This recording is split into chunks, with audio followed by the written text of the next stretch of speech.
nga pala tayo sa may Corniche. Ito yung mga lugar dito sa Corniche.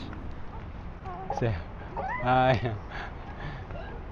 dito na tayo sa may Corniche. Ito nga pala yung mga lugar na madalas natin na nakikita sa TV, sa commercial. Napakaganda ng lugar. Tanggal muna tayo ng bag. So ayan. Ay, sarap dito. Ganda ng lugar. So ito yung ating kabady, yung aking bisikleta. Ito, galing ko yung aking body rito. So ayan. Ito yung aking body. So ito yung ating kasama lagi sa pagbiyahe. Ito ang ating bisikleta. Ayan. So ito ang ating bisikleta.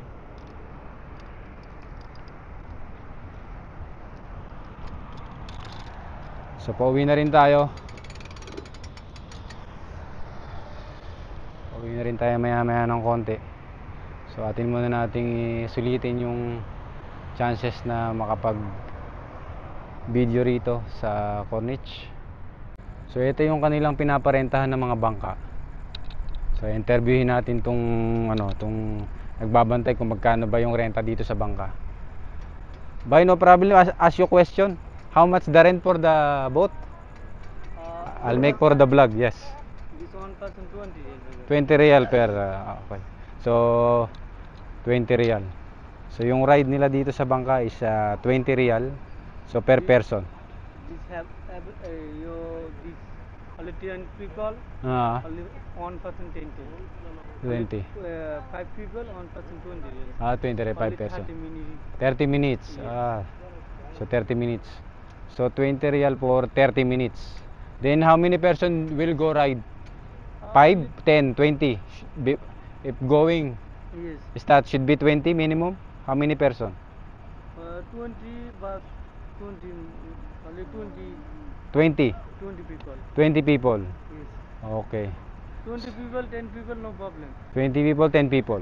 No problem. You 50 60 real you now go. Only 30 real for 30 real 40 real no go only. Only go. Okay. Only 50 okay you now go no problem. Okay.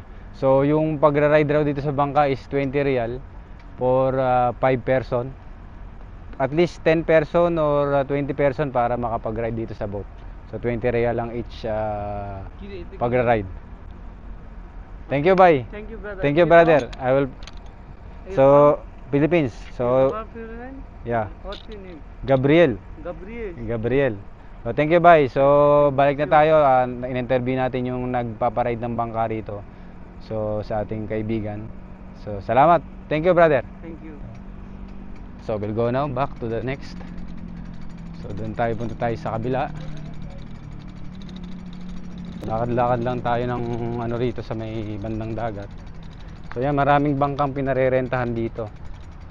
So, nakakuha na tayo ng information kung magkano ang kanilang per rent dito sa mga naggagandahang Corniche. So kung malapit ito yung naggagandahang Corniche. Actually, napakaganda rito tuwing umaga.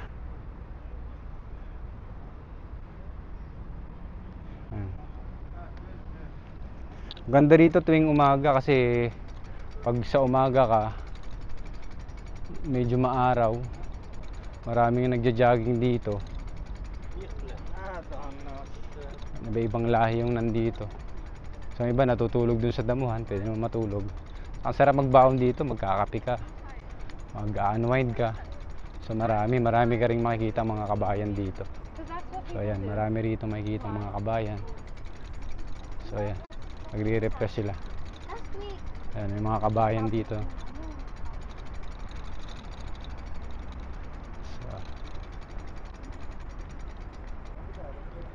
So twist na natin ulit yung camera. Ikot natin. Plug na natin ulit yung lugar. So ayan, ang beautiful landscape ng Qatar. So ito yung kanilang beautiful sea. At nagamit natin yung ating bisikleta. Tinanong pa tayo nung nagbabantay ng bangka kung magkano raw itong ating bisikleta. So yan, makikita nyo may mga nakatambay dito sa ano, nagpapahinga sila.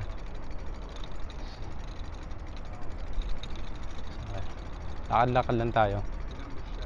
So hanggang dun tayo sa may dulo, ang liwanag na yun. So ito yung tanaw sa amin eh. Ito, di ba? Ganda talaga ng lugar na to. So ayan. Ito yung total view niya kapag night. So from doon, yung landscape niya, from doon sa building na yun, papunta rito. Ang ganda nito kaya sa araw.